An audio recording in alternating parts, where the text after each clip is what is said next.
बिस्मिल्लाहिर्रहमानिर्रहीम। अस्सलाम वालेकुम। प्रोग्राम जायज़ा के साथ मैं हूं आपका मेज़बान हुसैन थेबू।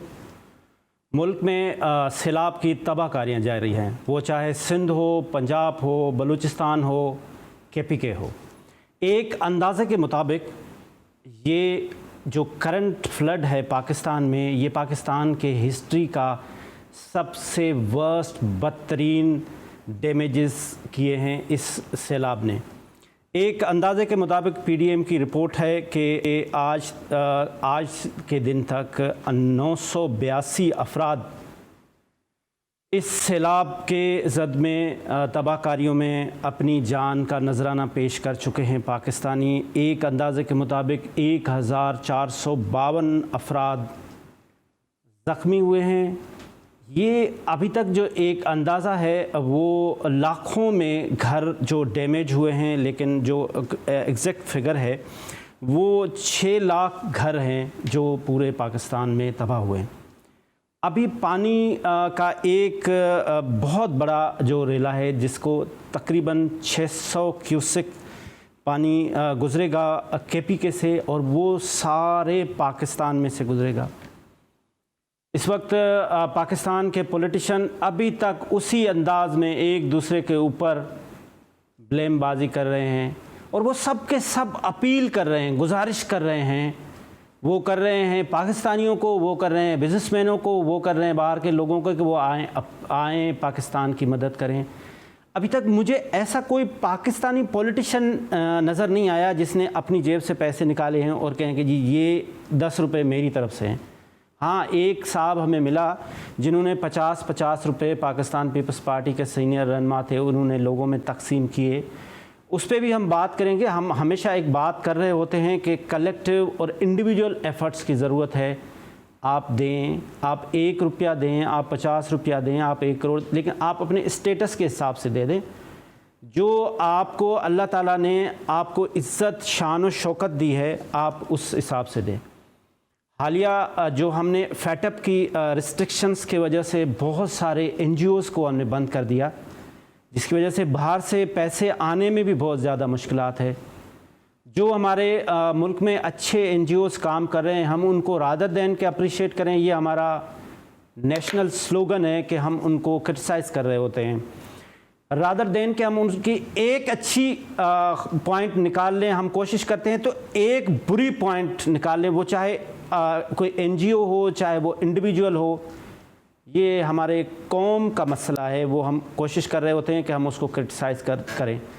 इस वक्त ऐसा है कि हम सब लोग मिलके इंसानों की मदद करें। उसमें वो इंसान चाहे मुसलमान हो, चाहे वो PTI के हो, चाहे वो पीपल्स पार्टी के हो, चाहे वो हिंदू हो, वो किसी भी रिलीजन से हो, किसी भी मज़हब से हो, किसी भी ज़ात पात से हो। इस वक्त दर्द दिल के वास्ते ही पैदा किया इंसान को, वरना अतात के लिए कुछ कम न थे करो बयान। तो इंसानों की मदद करनी चाहिए। हम आज इस पर तफसीलन इस प्रोग्राम में बात करेंगे। एक स्कूल ऑफ थाट ये भी कहता है कि पाकिस्तान के अंदर ये सारा मसला डैम की वजह से है, क्योंकि डैम अगर बने तो ये सारा का सारा मसला नहीं होगा। और दूसरा स्कूल ऑफ थाट ये कहता है कि बड़े डैम दुनिया में से ख़त्म हो गए, वो चाइना में भी नहीं बन रहे हैं, छोटे छोटे डैम बने। अब छोटे छोटे डैम, जब सिंध में बहुत सारी जगह पे छोटे छोटे डैम बने, लेकिन वो डैम ऐसी सिचुएशन में बने कि जो वहाँ का इलेक्टेबल था, वहाँ का वडेरा था, वहाँ का सरदार था, उसने अपनी फैसिलिटी के तहत वो डैम बनाए, और वो सारे के सारे इस वक्त पानी में बह गए हैं। इन तमाम बातों पे हम तफसीलन डिस्कस करेंगे। इस वक्त हमारे पास स्टूडियो में मौजूद हैं नादिर नबील गबूल साहब, जो पाकिस्तान पार्टी के सीनियर रहनुमा। सर, आपका बहुत बहुत शुक्रिया, आपने हमें टाइम दिया।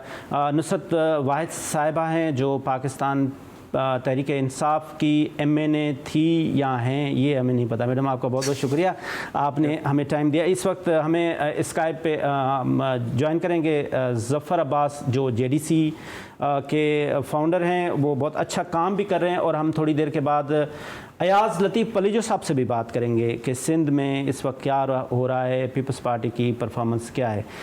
नादिर गबूल साहब, मैंने अभी इंट्रो में भी कहा कि कलेक्टिव रिस्पॉन्सिबिलिटी भी होनी चाहिए, इंडिविजुअल रिस्पॉन्सिबिलिटी भी होनी चाहिए। 2013 में जब फिलिपाइन में एक सुनामी आई थी तो वहाँ पे आसफा भुट्टो गई थी और उन्होंने 13,000 फीट की बुलंदी से लैंडस्लाइडिंग की थी और उसका जो पैसा जनरेट किया था अपने दोस्तों को भी बुला के वो उन्होंने फ्लड वहाँ पे जो इफेक्टेड लोग थे। ऐसा कोई चीज़ अभी तक हमें पीपल्स पार्टी की तरफ से नज़र नहीं आ रही है कि वो जा रहे हैं। ये बहुत अच्छी बात है कि वो हलकों में जाके वहाँ पे उनका पेन कम होता है, लेकिन पैसे दें, लोगों से गुजारिशें अभी तक कर रहे हैं। थेबो साहब, थैंक यू, आपने शो पे बुलाया मुझे। मैं आपके साथ बिल्कुल अग्री करता हूँ कि ये सिर्फ इंडिविजुअल एफर्ट नहीं, कलेक्टिव एफर्ट की भी ज़रूरत है और सिर्फ हुकूमती सतह पे नहीं। जितने भी हमारे बासलाहियत फाइनेंशियली एबल पाकिस्तानी हैं उनको इस मुश्किल वक्त में मदद करना चाहिए और मुझे पूरा यकीन है वो करेंगे, जैसे उन्होंने 2005 के अर्थक्वेक में भी किया था, 2010 की भी फ्लडिंग्स में किया था और अभी जबकि पाकिस्तान की हिस्ट्री का सबसे शदीद फ्लडिंग हो रहा है तो उसमें भी मुझे उम्मीद है कि जितने भी लोग ऐसे हैं जो कि अपने आमदन उनकी इतनी है कि वो सपोर्ट कर सकते हैं वो करेंगे। अभी आपने शायद फरमाया कि जेडीसी के ज़फ़र अब्बास साहब भाई भी होंगे, उनके भी अगर आप कैंप जाके देखेंगे, कल रात भी मैं उनके कैंप से गुजरा था, वहाँ पे जिस तरह का आवाम का रश है, ये बड़ी खुशाइंद बात है और बड़ी एक मतलब मोटिवेशनल बात है एंड आई एम श्योर ये चलता रहेगा सिलसिला। अभी हम उस फेज़ में कि अभी तक फ्लडिंग रुकी नहीं है।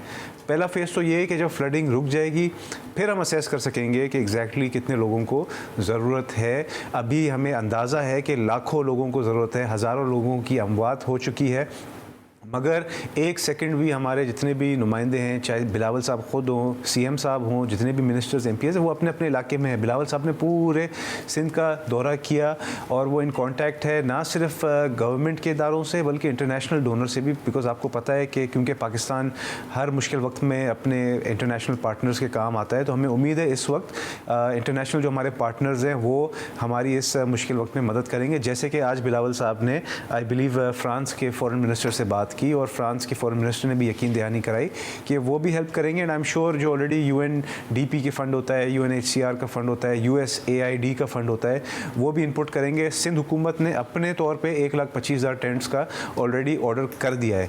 उस 1,25,000 टेंट्स के लिए हम पूरी कोशिश करेंगे जल्द से जल्द वो मौसूल हो जाए। उसके अलावा फूड एंड राशन भी हम पहुँचा रहे हैं और आपने सही फरमाया कि इस वक्त सियासत करने की ज़रूरत किसी को भी नहीं है, एक दूसरे की किरदार कुशी और अनफॉर्चुनेटली जो मियाँ मुनव्वर टालपुर साहब की जो एक किरदार कुशी की जा रही है, उनका एक मजाक उड़ाया जा रहा है, ये अच्छी बात नहीं है। आपको कैसे पता कि उन्होंने 50-50 रुपये ही दिए या वो डेली 50 रुपये सबको दे रहे हैं? आपको तो एक वीडियो मिली है ना, हो सकता है कि वो डेली 50 रुपये दे रहे हो, लाखों लोगों को दे रहे हो। अगर दे भी रहे हैं तो उनको डेली 50 रुपया भी उनको आप इनफ नहीं है, मगर अगर 1 लाख बंदा रहता है उनके आसपास, 50 रुपये 1 लाख से करें 50 लाख रुपये, अगर वो दिन का 50 लाख रुपये खर्च कर रहे हैं, फ़र्ज़ कर रहा हूँ मैं, मुझे नंबर नहीं पता, दिन का 50 लाख रुपये एक हफ्ते में ही मतलब वो 3.5 करोड़ रुपये खर्च कर चुके होंगे। अच्छा नादिर, आपके ऊपर ये इल्ज़ाम भी ये है कि आपके जो लीडर हैं वो पैसों के ट्रक भर के लोगों को जाके ख़रीद के आ जाते हैं, तो उस पर भी हम बात करते हैं कि वो ट्रक क्यों नहीं अभी लेके और आवाम को ख़रीदने जाते हैं। मैडम, मैं आपके पास भी वापस आता हूँ। अभी इस वक्त हमारे साथ ज़फ़र अब्बास साहब हैं जो जेडीसी के फाउंडर हैं। ज़फ़र साहब, आपका बहुत बहुत शुक्रिया, आपने हमें टाइम दिया। बहुत शुक्रिया सर। आप ये फरमाएं, सबसे पहले तो आप सब लोगों से कनेक्ट हैं, सीएम साहब से भी हैं, ऑन ग्राउंड भी हैं, इस वक्त पूरे पाकिस्तान की और ख़ास तौर पे सिंध में फ्लड की क्या सिचुएशन? देखिए, पूरे पाकिस्तान में जो भी आखिरी तबाहकारियाँ शुरू हुई हैं, अब से 2 दिन पहले वो सवात और बहरीन और कालाम यहाँ पर तबाहियाँ शुरू हुई हैं। जो उससे 4 दिन पहले शुरू हुई हैं उसमें पूरा सिंध तकरीबन डूब चुका है। अगर शायद बात करें तो 2, 4, 5 कोई शहर बचे हों, बाकी सब कुछ डूब चुका है। बलूचिस्तान की पोजीशन ये कभी ज़मीनी रास्ता है, कभी नहीं है। हमारे ट्रक इस वक्त घंटों घंटों खड़े में, शायद 48 घंटे ज़्यादा रास्ता नहीं मिल रहा बलूचिस्तान में जाने का। अभी मेरी बात हो रही थी करमपुर में मीर असगर साहब से, बजरानी साहब, तो भाई वहाँ भी यही बात हो रही थी कि सड़क बिल्कुल ख़त्म हो गई थी। रात में आर्मी ने सड़क खोली है तो 150-200 को स्टैंड भी मिले।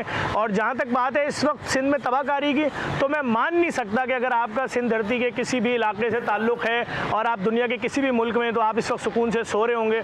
सब कुछ ख़त्म हो चुका है, तबाही है, लोग परेशान हैं। और बहुत सारे लोग मुझसे पूछ रहे हैं कि आपने कहीं वज़ीर आला साहब को देखा? हाँ, मैंने देखा, मैं तो देख रहा हूँ। वो तो वज़ीर आला मुराद अली शाह तो वहीं पानी के अंदर मौजूद है। और अगर हम नहीं सोए 4 दिन से, तो ये भी नहीं सोए, इसमें कोई दो राय नहीं। नहीं है। मैं तो इस वक्त परेशान हूँ कि आज इस मुसीबत में जो लोग दिमाग चला रहे हैं, सियासत कर रहे हैं, पॉलिटिक्स कर रहे हैं, इनको शर्म नहीं आ रही? करोड़ों लोगों की जिंदगियां दांव पे लगी हुई हैं, करोड़ों लोगों की जिंदगियां दांव पे लगी हुई हैं। मैं तो अभी पिछले चैनलों में बता चुका हूं कि हम जिस टेंट वाले तक पहुंच रहे हैं, जिस बड़ी चीज़ की जरूरत है हम पहुंचते हैं, एक ही जवाब आता है कि जी हमारी सारी प्रोडक्शन सिंध गवर्नमेंट ने खरीद ली है, पैसे दे दिए, सिर्फ उनका सामान बन रहा है। तो ये सामान के अपने घरों के ऊपर लगाएंगे, काम ही तो कर रहे हैं। मुझे हैरत है कि इस मुसीबत में भी लोग सियासत कर रहे हैं और इनको शर्म नहीं आ रही कि ये कैसे कैसे गेम बना बना के चला रहे हैं। भाई हम तो अभी सखर में थे, हमने देखा पानी के अंदर घूम रहे हैं सारे बुजरा, मुराद अली शाह, नासिर शाह, खुर्शीद शाह राशन पैक करवा रहे हैं। तो भाई बात जो सच है वो बर्दाश्त करो। सुनो, आपको सियासत करनी है, आप मेरी मीम्स बनाओ, चलाओ, मैं तो बोलता रहूँगा, बार बार बोलूँगा जो काम कर रहा है। लेकिन इस वक्त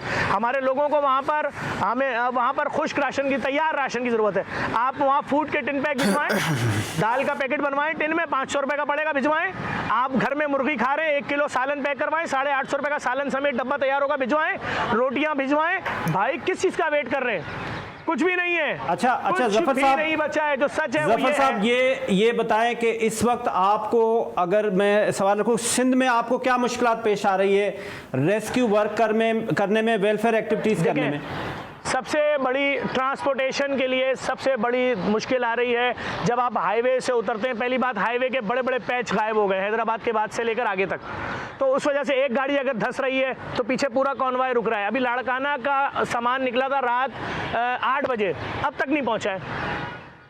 नवाबशाह का सामान निकला था रात में, अब तक नहीं पहुंचा है। मुश्किल आ रही है ना। इसी तरह से अगर आप मेन रोड से उतर के अब किसी इलाके में जा रहे हैं अंदर, तो यकीन जाने 8-8, 9-9, 10-10, 20-20 घंटे की लाइनें, कहीं सड़क बह गई है। आफत है ना, और इतनी बड़ी आफत है जिसकी कोई इंतहा नहीं है। लोग कह रहे हैं जी छोटा सैलाब है, आता रहता है, यूं है, आओ पार्टी रखे। भाई पाकिस्तान में ऐसा सैलाब मेरी जितनी उम्र है मैंने नहीं देखा। आप अच्छा काम कर रहे हैं, आपको जफर साहब आप बहुत अच्छा काम कर रहे हैं, हम भी आपको अपने प्लेटफॉर्म के थ्रू अप्रिशिएट करते हैं। आप इस वक्त आवाम को क्या मैसेज देना चाहते हैं? आपको किस चीज़ की ज़रूरत है और वो आपकी मदद कैसे करें? देखिए, मैं सिर्फ ये बोलूँगा, ख़वातीन समझ सकती हैं इस वक्त सैनिटरी पैड्स की बहुत बड़े पैमाने पे ज़रूरत है। अभी मेरी शैलजा साहिबा से बात हुई, बोले ज़फ़र खुल के अपील करो, आफत आ गई है, एक जेन्युइन मसला है और ये हर इंसान के साथ जो ख़वातीन है उनके साथ का मसला है ये। तो भाई सैनिटरी पैड्स की ज़रूरत है, बच्चों के लिए खुश्क दूध की ज़रूरत है, उसके अलावा बिस्किट की ज़रूरत है, खजूर की ज़रूरत है, भुने हुए चने की ज़रूरत है, पानी दें, टेट्रा पैक दूध दें, जूस दें।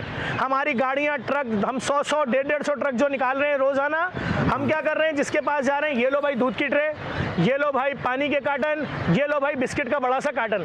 अब हमें नहीं मालूम हम तुम्हारे पास 3 दिन बाद पहुंचे, 5 दिन बाद पहुंचे, 10 दिन बाद हम पहुंचे ना पहुंचे, हजारों इदारे काम कर रहे हैं, कोई भी पहुंचे, हुकूमत पहुंचे, तुम्हारे पास 5-7 दिन के खाने का एक सिस्टम बन जाए। क्योंकि जो लोगों की मुश्किलात है, आप सिर्फ JDC के पेज पे देख लें कि हम जहाँ जहाँ खाना दे रहे हैं, लोग तो बेचारे क्या है यार, कैसे पानी में 5-5 दिन से लोगों के पाँव में खारिश, और जो लोग बेचारे सफ़र करके पहुँच रहे रोडों तक, उनसे पूछें, वो कह रहे हैं 90 किलोमीटर पैदल चले, वो कह रहे हैं 60 किलोमीटर पैदल चले। अच्छा ये देखो इतने बड़े बड़े छाले। अच्छा जफर साहब, आपका एक कोई साहब है जिनका वॉइस नोट है जो ग्रुप्स में सर्कुलेट कर रहा है 2-3 दिन से, जिसमें वो आपको मुबैना तौर पे कोट कर रहे हैं कि आपने कहा है कि सिंध गवर्नमेंट कुछ भी नहीं कर रही है और सिंध गवर्नमेंट सिर्फ देख रही है। मैंने उनका वो वॉइस नोट सुना है, मैंने उनका वॉइस नोट सुना है, मैंने उसके बाद वीडियो भी डाली है कि भाई अब मैं अपनी हर वीडियो में तारीफ करूंगा। अगर आप हम पे रखकर कोई भी झूठ की बुनियाद पे सियासत करोगे तो फिर मैं खुल के बोलूंगा। मेरा काम नहीं था ना, मैं तो समाजी तंजीम हूँ, लेकिन अब तो मैं बता रहा हूँ सबको सच सच कि मुराद अली शाह पानी में मौजूद है, मैंने अपनी आंखों से देखा है। मुराद अली शाह लोगों के लिए परेशान है, मैंने अपनी आंखों से देखा है। मुराद अली शाह ने सिंध गवर्नमेंट ने लाखों टेंटों का ऑर्डर दिया, मेरी आंखों के सामने दिया। नहीं तो ये कंपनी वाले क्यों झूठ बोलेंगे? जाओ आप किसी टेंट वाले के पास चले जाओ, पूरे पाकिस्तान में एक ही जवाब मिल रहा है, जितनी प्रोडक्शन थी सिंध गवर्नमेंट ने पैसा जफर अगर आप ये बात कर रहे हैं कि सिंध गवर्नमेंट ने ऑर्डर दिया है, तो इससे तो भाई हल नहीं है ना। देखें, आप अपना सबूत दे रहे हैं ना कि आप देखें मेरी बात सुने, रास्ता नहीं है जफर भाई, मेरी बात नहीं है, मेरी बात कोई रास्ता नहीं है, मेरी बात सुन। देखें, आप जो भी काम कर रहे हैं वो आप उसका एविडेंस दे रहे हैं, यहाँ से आप गाड़ियों की वीडियो लगा रहे हैं। सिंध गवर्नमेंट अभी तक कोई वीडियो है तो वो अपने पेज पे शेयर करें आप। मैं आपको समझाता हूं, मैं समझाता हूं। जी। ये जो हमारे ट्रकों को पुलिस के जरिए निकलवा कर सेफ तरीके से 100-100, 150-150 शहरों और गांवों तक पहुंचा रहा है, ये कौन पुलिस दे रहा है? अच्छा, वो आपको सिक्योरिटी दे रहे हैं? हमें वहां पर इतनी सपोर्ट की है? अरे भाई मुझे डीआईजी सिक्योरिटी का फोन आया कि भाई तुम यहां से बोलो कितनी मोबाइलें तुम्हें चाहिए। वो कौन से मेमन साहब हैं डीआईजी सिक्योरिटी, उनका फोन आया मुझे। उसके अलावा रेंजर्स, मकसूद मेमन साहब, कौन सिक्योरिटी नहीं दे रहा? आर्मी, मकसूद मेमन साहब भाई, उसके बाद रेंजर्स, उसके बाद आर्मी। सिंध गवर्नमेंट जगह बना रही है। अभी ये जो हमने अपना पहला सिटी बनाया है, मेरी तो नस्लें नहीं ढूंढ सकती थी ये खुश्क इलाका जो उन्होंने पनुए आखिल में मुझे निकाल के दिया है। भले वो एक सड़क है, बंद सड़क है, लेकिन जगह तो निकाली। हमारे टीमों ने लग के वहाँ सिटी कायम कर दिया। भाई बात ये है, मेरा ऑर्डर है 1000 टेंट, उनका ऑर्डर है लाखों टेंट। तो जिसको जिस तरह सप्लाई मिल रही है उस तरह फैल रहा है काम। मैं फिर यही बात बोलूंगा, जो लोग भी इस वक्त सियासत कर रहे हैं इन मजलूमों पर, ये जो कुदरती आफत का शिकार है, इनके ऊपर रखकर ये खुदा की बारगाह में पकड़े जाएंगे। इनकी सारी सियासत बर्बाद होगी। इनकी सारी सियासत, मैं नहीं बोलना चाह रहा मेरे मुंह से क्या अल्फाज निकल रहे हैं। ठीक है, और मैं तो सीधी बात कह रहा हूं, मैंने जो देखा आपको बता दिया। जी जी। अच्छा, अब मेरी गुजारिश सुने, जो सिंध में या पंजाब में, केपीके में, पाकिस्तान के किसी भी हिस्से में एक आम आदमी है जिसको चीजें चाहिए, वो जफर अब्बास को कैसे अप्रोच करे? जेडीसी फाउंडेशन का पेज है, उस पर देख लें। हमारी वेबसाइट है www.jdcwelfare.org। हमारा फ़ोन नंबर है व्हाट्सअप का 0334344313। पीटीसीएल नंबर है 1024। उसके अलावा 021363411059 है। नुमाइश चौरंगी पे हम बैठे हैं, 2 तलवार पे हम बैठे हैं। पाकिस्तान भर में जहाँ जहाँ हमारे मराकज़ हैं, लाहौर में फिरोजपुर रोड पर हमारा दस्तरखान है, पिम्स अस्पताल के बाहर इस्लामाबाद में, कराची में, हर जगह मौजूद है। किसी को ढूंढने की ज़रूरत नहीं है, सब तक पहुँच सकते हैं। हाँ, एक अपील करूँगा पाकिस्तानियों से, जी ज़रूर, जो लोग ये कह रहे हैं कि यार कैसे पहुंचाएं, क्या करें, समझ में नहीं आ रहा, सिर्फ हमारे पास हालात नहीं है, वक्त ने हमें तोड़ दिया, माशी मसाइल हैं।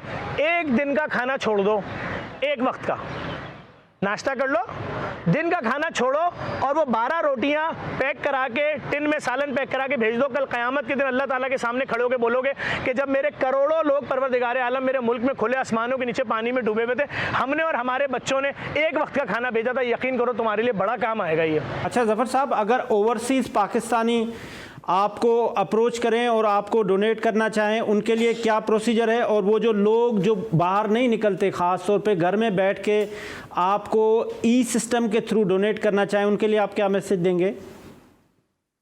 सर, हमारा पेज है जेडीसी फाउंडेशन पाकिस्तान, उस पर हमारे बैंक अकाउंट्स मौजूद हैं। नहीं तो हमारी वेबसाइट पे चले जाएं, वहाँ से डिटेल ले लें, www.jdcwelfare.org। नहीं तो हर बाहर बैठे हुए आदमी का कोई ना कोई रिश्तेदार पाकिस्तान में, उनसे बोले उनके ज़रिए भिजवा दें।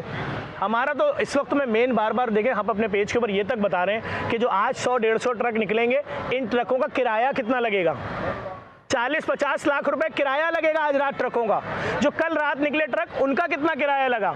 तो बात ये, हम तो सब कुछ बता रहे हैं, हम कुछ नहीं छुपा रहे हैं भाई। तो इसी तरह आप भी कोशिश करके हम तक मदद भिजवा दें। अच्छा, जिसको आप मुनासिब समझें। इस वक्त आपकी कैपेसिटी क्या है? आप कितने लोगों की रेस्क्यू कर सकते हैं? और दूसरा, जो अगला फेज आएगा उसमें खास तौर पे 5-6 दिन के बाद ये पानी खड़ा हो जाएगा, यहाँ बीमारियां शुरू हो जाएंगी, जो घर गिर गए हैं, एक आपने कोई एस्टिमेट बनाया है कि अगर हम बात करें सिंध की तो उसका एक एस्टिमेट क्या खर्चा आएगा?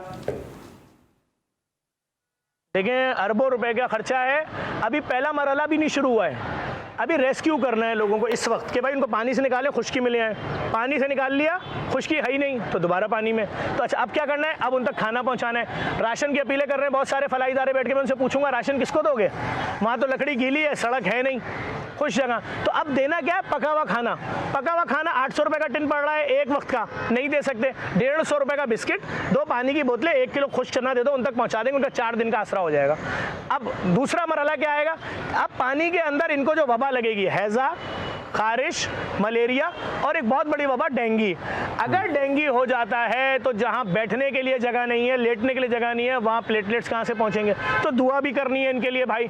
मच्छरदानियां 400 रुपए की आती है, 1000 मच्छरदानी दे दो, 2000 दे दो। क्योंकि देखो, खाना नहीं खा सकता अब कोई, अब से 2 दिन बाद। वो दही की प्लेट अगर ढांक के रखेंगे, जैसे ही निवाला लगाने के लिए खोलेंगे, मच्छर उसके ऊपर इतने आ जाएंगे, ब्लैक हो जाएगा वो। जिन्होंने सैलाब में काम किया उनको पता है, आप एक निवाला खाओगे। जफर अब्बास साहब, आपका बहुत बहुत शुक्रिया सर। हम एक छोटा सा ब्रेक लेते हैं। ब्रेक से पहले एक गुजारिश करते हुए जाएं कि आप जो भी कर सकते हैं, इस वक्त मुल्क बहुत क्रिटिकल सिचुएशन में, रादर देन कि हम लेग ब्लिंक करें, एनजीओज़ आपस में कॉन्फ्लिक्ट करें, खुदारा इस वक्त ये वक्त नहीं है। ये वक्त सिर्फ है कि पाकिस्तानी बहन भाइयों की मदद करें। एक छोटा सा break.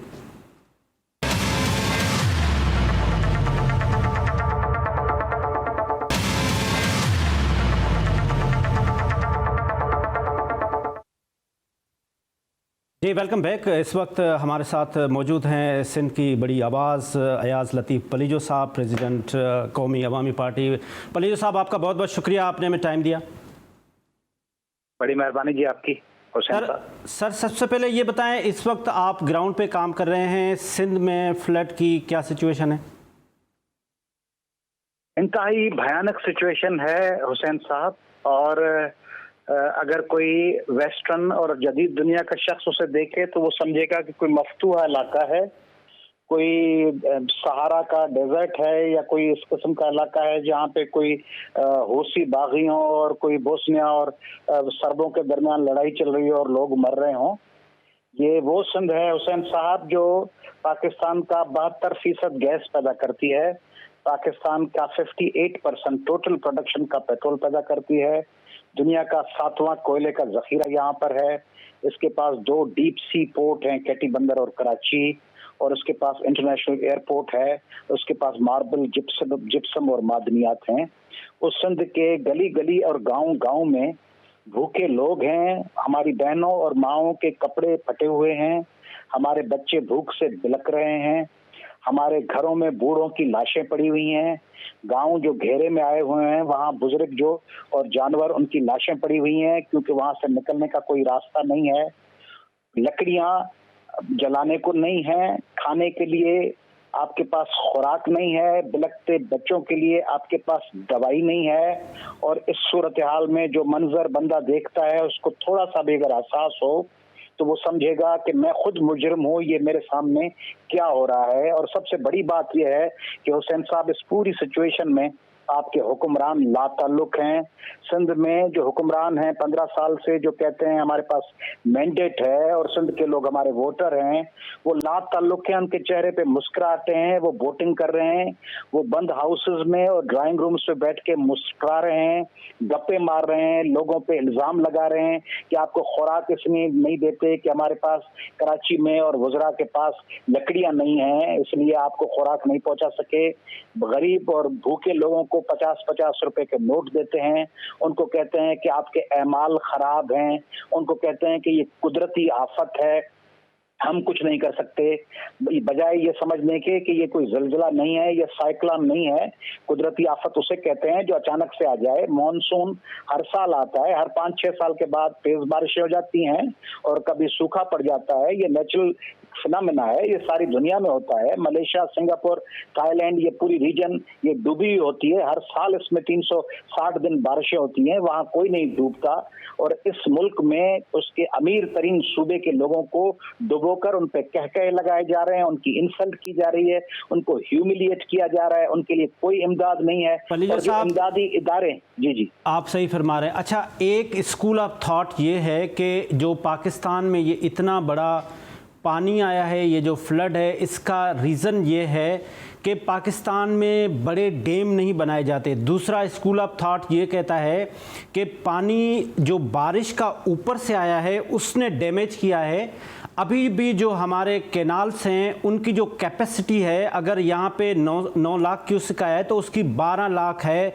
What is your take on it sir? It's a rubbish stupid sort of opinion. ये एक बेवकूफ़ी वाली है।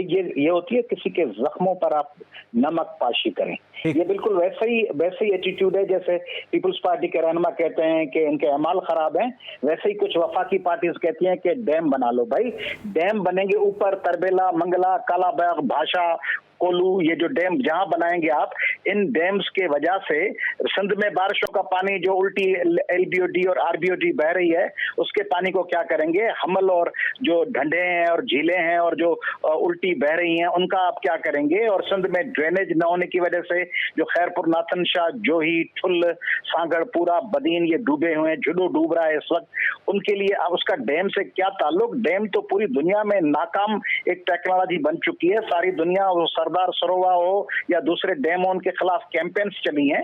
डैम आपने देखा केपीके में और पंजाब में जो डैम है वो टूट रहे हैं और उनसे आसपास के लोग डूब रहे हैं। ये तो लोगों पे, यानी आप लोगों को टार्चर कर रहे हैं। कोई मर रहा है उसको कह रहे हैं कि तुम्हारे घर में अगर स्विमिंग पूल होता तो तुम जल्दी तैरना सीख जाते, तुमने स्विमिंग पूल क्यों नहीं बनाया। ये स्टूपिड बात है। कोई शख्स को कहते हैं कि आप घर से क्यों नहीं निकल सकते, उसको कहते अगर अपना जेट जहाज खरीद लेते तो अभी के शाह से आप निकल जाते।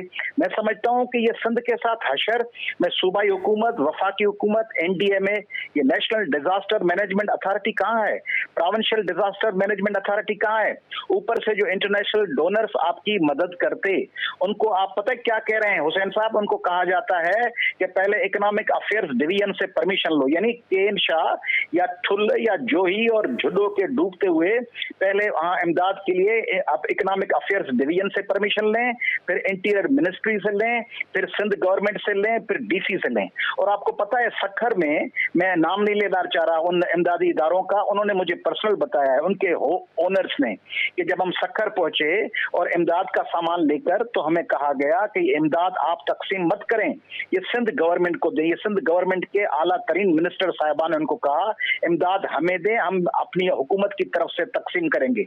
और दूसरी बात, आपको पता नहीं इल्म है या नहीं है कि जब दुनिया भर में आप KPK में देखें कि लोग जब डूब रहे हैं तो उनको अपने डिविजनल हेडक्वार्टर्स और सूबाई दारुल हुकूमत में लाया जाता है, लाहौर लाया जाता है, पेशावर लाया जाता है, बड़े डिविजनल हेडक्वार्टर्स में लाया जाता है।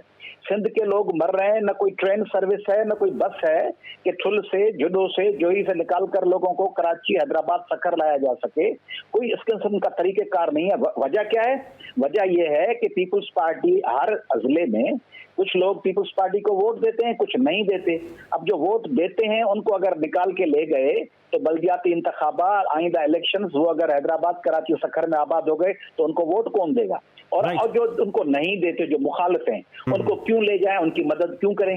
यानी जो हामी हैं उनको डूबने दें कि वो वोटर बनेंगे, और जो मुखालिफ हैं उनकी मदद क्यों करें, वो तो वैसे ही वोट नहीं देते।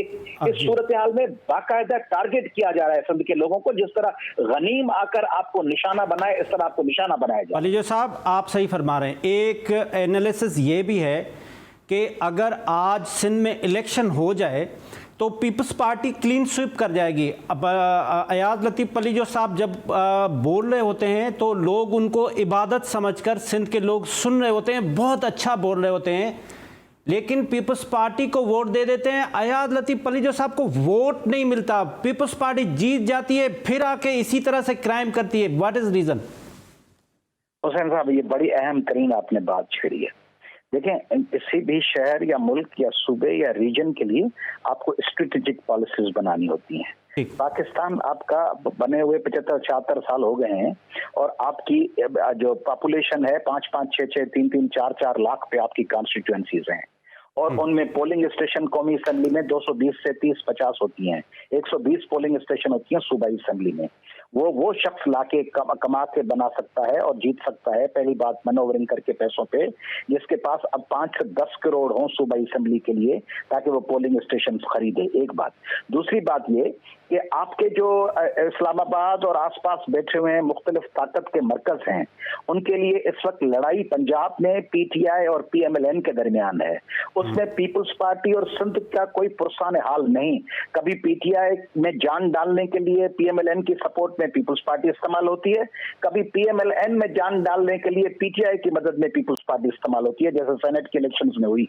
तो इन दोनों सूरतों में पीपल्स पार्टी एडवांटेज लेती है और वो अच्छी तरह से अपने कार्ड्स प्ले करके उन मुक्तदर, उन ताकतवर हलकों की मदद हासिल करती है। ये खुद जीत के नहीं आते। सिंध के तमाम शहरी इलाके, सक्खर, कंदकोट, कराची, दादू, मीरपुर खास, बदीन, कासमाबाद, सब ये हार जाते हैं। फिर गांव में इनके रूम बंद करके ठप्पे लगाए जाते हैं। देखें, पीपल्स पार्टी से हुसैन साहब हमें कोई दुश्मनी नहीं है। पीपल्स पार्टी एक पार्टी है। जुल्फकार अली भुट्टो साहब हमारे लिए काबिल एहतराम है, बेनजीर भुट्टो साहब हमारी बहन थी।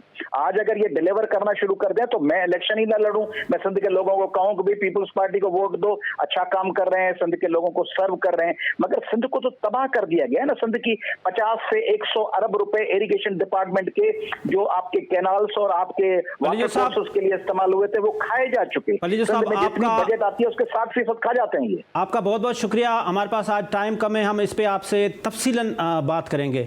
आपका बहुत बहुत शुक्रिया। मैडम नुसरत वाहिद साहबा, अभी हमने देखा तो PTI ने ख़ास तौर पे ये जो फ्लड की कैंपेनिंग है इसमें जिस तरह से वो खान साहब खुल के आके काम कर रहे होते हैं, अभी भी मैं एक वीडियो क्लिप देख रहा था तो वो अभी तक मशवरा कर रहे हैं कि मैं जब भी कोई कैंपेन कर रहा होता हूं तो उससे पहले मैं उसकी कैलकुलेशन कर रहा होता हूं कि उसकी मैंने किस तरह से इन्वेस्ट करना है। तो अभी तक आप लोग देख रहे हैं कि मतलब लोग अभी कुछ और मरे तो फिर नहीं, बहुत शुक्रिया आपका अपने प्रोग्राम में मुझे चांस देने का। देखें, जो इस वक्त इम्पॉर्टेंट चीज़ है वो आपने देखा जिस तरह NGOs काम कर रही हैं, सूबे की हुकूमतें काम कर रही हैं, हर तरफ हर इंसान जो है वो कोशिश में लगा हुआ है कि किसी न किसी तरह लोगों के दुख को कम किया जाए, लेकिन उस तरह काम फेडरल गवर्नमेंट नहीं कर रही जिस तरह के उसे करना चाहिए।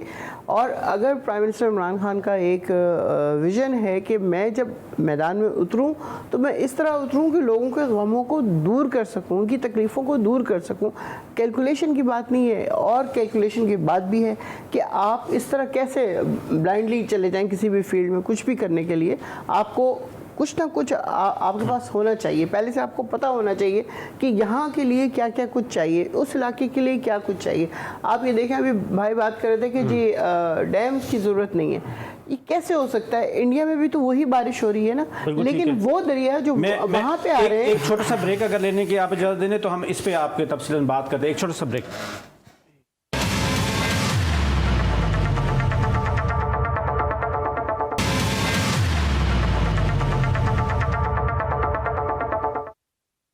जी वेलकम बैक। जी मैडम, हम बात कर रहे थे कि असल जो प्रॉब्लम है इस मुल्क में, देखें बात यह है कि मैं अगर अपने गांव की बात करूं, जो मेरा गांव तबाह हुआ है वहां पे पानी उसने कंटिन्यूसली डैमेज किया। कंटिन्यूसली 72 घंटे तेज़ बारिश चली और हमारे गांव में ऐसा है कि एक ईंट लोग पक्की लगाते हैं, एक कच्ची लगाते हैं। उसने कच्ची ईंट को गिरा दिया, वो पूरे के पूरे घर बैठ गए। देखें, वो पानी डैम में तो नहीं जा सकता। परमानेंट सोल्यूशन क्या है? आप काफ़ी सारी जो कमेटीज़ होती थी, जब आप MNA होती थी, आप बहुत एक्टिवली काम कर रही होती कि ये कल दुनिया में मसले होते हैं लेकिन उनका फौरी तौर पे सोल्यूशन भी होता है। हमारे पास मसले होते हैं, हम ईडी को कहते हैं, हम JDC को कहते हैं, हम फलां को कहते हैं आ जाओ खाना खिलाओ, तो ये सोल्यूशन तो नहीं है ना। बिल्कुल सही कह रहे हैं आप। जब तक हुकूमतें खुद आगे बढ़ के काम नहीं करेंगी, कोई ज़बरदस्ती देखें किसी से भी नहीं करवा सकता, कोई JDC से भी नहीं करवा सकता, कोई ईदी वालों से भी नहीं। उनके अंदर है ये जज्बा कि वो चाहते हैं कि लोगों की तकलीफ़ कम हो, तो वो काम कर रहे हैं। और लिटरली मैं मतलब एक दफ़ा रमज़ान में इनके उसमें गई थी स्टोर पे, किस तरह लोग सामान दे रहे थे और किस तरह ट्रक आके उतर रहे थे। और मतलब उसमें ये नहीं था कि सिर्फ ऐसी वैसी चीज़ें, डिज़ाइनर घड़ियाँ, T-शर्ट्स, पता नहीं शॉर्ट्स, इस टाइप की चीज़ें सब लोग, कि ईद का मौका है तो लोगों को खुशी मिले इस टाइप की चीज़ों से, और वो सब बांट रहे हैं, वहीं बैठे बैठे लोगों को बांटे जा रहे हैं। तो ये वाले जब तक देने वाला जज्बा नहीं आएगा ना आपके अंदर, और पाकिस्तानी कौम से ज़्यादा कोई चैरिटी में आगे नहीं है, लेकिन उसके अलावा हुकूमत जब तक आगे नहीं बढ़ेगी, आप देखें एम्बुलेंस नहीं है, कराची शहर में एम्बुलेंसेस नहीं है। किसकी ज़रूरत पड़ती है? जी ईदी आ जाती है, इतनी सी वो अजीब सी वैन लेके, उसमें मरीज़ को अगर लिटा भी दें तो आप सोचें कितने धक्के खाते खाते वो मरीज़ जा रहा है हॉस्पिटल तक, और उसके बाद उसकी क्या कंडीशन होती है। तो इसमें जो इम्पॉर्टेंट चीज़ है वो एक तो प्लानिंग जिसे कहते हैं ना, वो हमारे यहाँ है ही नहीं, हम फ्यूचर का सोचते ही नहीं है। अब दूसरे तमाम मुल्क जो हैं वो आगे 20-25 साल का सोच के ज़िंदगी गुजार रहे होते हैं कि इस वक्त इतनी आबादी बढ़ जाएगी, इस वक्त इतने हो जाएगा, तो हम कितने घर चाहिए होंगे, कितना पानी चाहिए होगा, कितने रिसोर्सेज चाहिए होंगे, हर चीज़ का हिसाब रखा जाता है। यहाँ पे तो सिर्फ आबादी बढ़े जा रही है, इसके अलावा कोई दूसरा काम नहीं है कि आबादी इतनी ज़्यादा हो गई है कि इवन बांग्लादेश जैसा मुल्क जो है उसने अपनी आबादी के ऊपर काबू पा लिया। आपको कोई होप है? जो हमारी लेजिस्लेशन सबसे बड़ा हाउस है, आप उसकी मेंबर भी रही, तो वहाँ पे कुछ कुकिंग हो रही है जो आप समझती हैं कि कल उसका कोई फ्रूट निकलेगा? देखें, जलसों में, नारों में हम नहीं अभी जा रहे हैं, एक दूसरे को हम क्रिटिसाइज़ नहीं कर रहे हैं। वहाँ के कोई ऐसा लेजिस्लेशन जो हम देखें कि हमारा 20 साल के बाद हम कहीं ना कहीं खड़े होंगे? देखिए, जो चीज़ें थीं जिसके लिए इमरान खान साहब काम कर रहे थे, वो जितने भी हमने अमेंडमेंट्स की, वो इन लोगों ने आके बिल्कुल 1-1.5 महीने में सारी टॉपर डाउन कर दी, वापस सारी चीज़ें उसी तरह हो गई। और बड़ा फ़ख्रिया वो बिलाल साहब की वो दिखाते हैं क्लिप के, वेलकम टू पुराना पाकिस्तान। तो पुराना पाकिस्तान तो बहुत ज़्यादा हॉरिफिक है अगर उसे देखा जाए कि आप 13-14 साल से एक सूबे में हुकूमत कर रहे हैं, बाकी लोग भी 2-2, 3-3 दफ़ा कोई प्राइम मिनिस्टर रह चुका है, कोई सदर रह चुका है। अगर आप लोग नहीं सोचेंगे अपने मुल्क के लिए, सिर्फ एम अगर ये होगा कि जी हमने कमाना है और बाहर भेजना है, कमाना है और बाहर भेजना है, तो इस तरह बात नहीं बनेगी। आपको सबसे पहले अपना जो भी आप कमा रहे हैं उसकी पहली इन्वेस्टमेंट जो है पाकिस्तान के अंदर करनी है, और जब यहाँ पे होगा, कारखाने लगे, कुछ हो, लोगों को नौकरियां मिलें, जब एक आमदनी आपकी लगी बंदी हो जाती है ना, तो इंसान के अंदर एक तसल्ली आ जाती है कि हाँ अब मेरा घर चलेगा, अब मैं अपने घर वालों को खाना तो कम से कम दे सकता हूँ, शेल्टर दे सकता हूँ, तो वो फिर ज़्यादा इत्मीनान से ज़्यादा अच्छे तरीके से काम कर रहा होगा। जो सबसे इम्पॉर्टेंट चीज़ है वो पढ़ाई है। जब तक हम अपने इलाक़ों में पढ़ाई को तरक्की नहीं देंगे तब तक कुछ नहीं हो सकेगा। ये पहली और फॉरमोस्ट बात है कि जब आपको पता है इस्लाम में भी हज़रत मोहम्मद सल्लल्लाहु अलैहि वसल्लम ने कहा इल्म हासिल करो, चाहे तुम्हें उसे चाइना जाना पड़े। चाइना ज़ाहिर है वहाँ से उस ज़माने में बहुत दूर था। तो इसका मतलब ये है कि हम तो जोर ही इस बात के ऊपर देते हैं कि तालीम होनी चाहिए। अभी मेरी और जो भी असम्बलियों में हो रही है चीज़, वो उनको भी इस चीज़ का ख्याल रखना चाहिए कि हमें अब बहुत हो गया, 73 ईयर्स हो चुके हैं, कम से कम अब हमें मुल्क के लिए सोचना चाहिए। अभी मेरी शहजाद राय से बात हो रही है थी थोड़ी देर पहले, क्योंकि वो स्कूलों में काम, उसने कहा कि सिंध में 12,000 स्कूल जो हैं वो ज़मीन बोस हो गए हैं, और वो स्कूलों में ही काम कर रहा है। वो कह रहा था मैं सिर्फ स्कूलों तक ही महदूद हूँ। मैंने उसको किसी वेलफेयर काम के लिए कहा तो 12,000 स्कूल हमारे सिर्फ सिंध में ज़मीन बोस हो गए। नादर साहब देखें, जो हम जब बात करते हैं ना पाकिस्तान की, तो पाकिस्तानी लोगों में जज्बा भी है, बलबला भी है, सबसे बढ़ के आगे आके काम कर रहे होते हैं, लेकिन मिसट्रस्ट जो पॉलिटिशियंस में है उसकी भी बेइंतहा हद तक है। वो कहते हैं हम टैक्स भी नहीं देंगे, हम पैसे दे देंगे, हम ईदी को दे देंगे, हम अदीब रिजवी को दे देंगे, हम जेडीसी को दे, हम टैक्स नहीं देंगे। क्यों? क्योंकि हमारा गवर्नमेंट में मिसट्रस्ट है, गवर्नमेंट डिलीवर नहीं करती है, ये पैसे खा जाते हैं, पॉलिटिशियन कुछ नहीं कर रहे हैं। जैसे अभी पलीजो साहब भी कह रहा था कि वो गैम्बलिंग करके पीपल्स पार्टी पूरे सिंध पे काबिज हुई है। जिस तरह से अभी मैडम ने भी कहा कि आपने आगे पूरा का पूरा वो लेजिस्लेशन सिस्टम का उलट कर दिया, तो ये टेम्परली अब हम कब तक चलेंगे? देखें, बिल्कुल मिसट्रस्ट है, और इस मिसट्रस्ट को इंक्रीज़ किया इमरान खान ने। जब बहुत ज़्यादा लोगों ने समझा था कि एक नया शख्स आया है और प्राइम मिनिस्टर बना है तो शायद वो कोई कारनामे कर जाएगा, मगर कारनामे उसके यही थे कि उन्होंने तोशा खाना जो एक रेफरेंस है जिसमें इतनी मतलब एम्बैरसिंग चीज़ के बैरूनी मुल्क के हमारे दोस्तों ने हमें गिफ्ट दिए और वो उसने बेच दिए जाके। उसके अलावा जो फराग होगी के थ्रू उनकी एहलिया ने करप्शन की, हर जगह ट्रांसफ़र पोस्टिंग में पैसे खाए गए, तो मिसट्रस्ट बिल्कुल बड़ी है। जहाँ तक आप JDC की बात कर रहे हैं, JDC साहब ने तो खुद बोला कि मैं अपनी आंखों से चश्मदीद गवाह हूँ कि सिंध हुकूमत काम कर रही है और हमें सपोर्ट कर रही है। तो इस वक्त हमें सियासत नहीं खेलना चाहिए, और जो एक पुराने घिसे पिटे एक बयानिया बनाया गया था कि पीपल्स पार्टी करप्ट है, अब उस बयानी को दफना देना चाहिए, बिकॉज इस वक्त सिर्फ पीपल्स पार्टी काम कर रही है। बाकी इमरान खान हो जाए या कोई भी हो जाए, इमरान खान ने तो तमाम रिकॉर्ड्स तोड़ दिए ना, अरबों रुपए के स्कैंडल्स, बैरूनी डोनर्स, चाहे इजरायली डोनर्स चाहे इंडियन डोनर्स, उसके अलावा जितने उनको फंडिंग मिली है वो पैसे उन्होंने छुपा दिए। और आखिरी चीज़, इमरान खान खुद कहता है ना कि मैं सबसे बड़ा चैरिटी रन करने का एक्सपर्ट हूँ।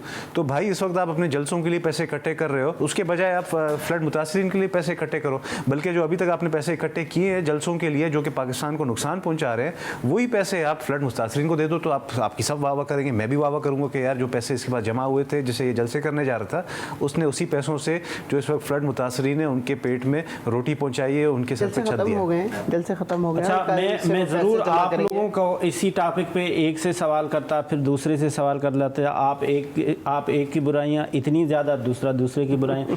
मेरे सवाल का जवाब नहीं मिल रहा, वो आवाम बेहतर जानता है कि वो किस तरह से मेरे सवाल के जवाब मिल सकते हैं। मैंने ये सवाल किया कि हम कोई अपने मुल्क के लिए भी सोचे। चलो ठीक है, जरदारी भी बुरा है, इमरान खान भी बुरा है, मियाँ साहब भी बुरे हैं, सब के सब जो हैं वो बुरे हैं, लेकिन ये आवाम जो बेचारी वोट देती है वो तो अच्छे है ना, वो उनके लिए तो करें। या जिस तरह से आगा सिराज दुरानी साहब फरमा रहे हैं कि ये उन्हीं के गुनाहों की सज़ा है जिसकी वजह से वो बेचारे डूब रहे हैं, मैं इनसे गुजारिश ये करूँगा मौदबाना सी हाथ बांध के कि हुजूर ये जो गरीब हैं सिर्फ गुनाह इन्होंने किए हैं, ये जो MNA, ये जो MPA जिनके पास स्टैंड बाय घर हैं, जिनके पास स्टैंड बाय जनरेटर हैं, जिनके पास स्टैंड बाय ACs हैं, जिनके पास स्टैंड बाय गाड़ियां हैं, जिनके पास स्टैंड बाय नौकर हैं, जिनके पास स्टैंड बाय दुबई में घर हैं, तो क्या इन्होंने ऐसे कौन से जो है वो अल्लाह को किस तरह से राज़ी किया है नौज़ुबिल्लाह के वो हम लोग जो गरीब लोग हैं वो भी इस तरह से करें कि हमारे बच्चे भी ना डूबें,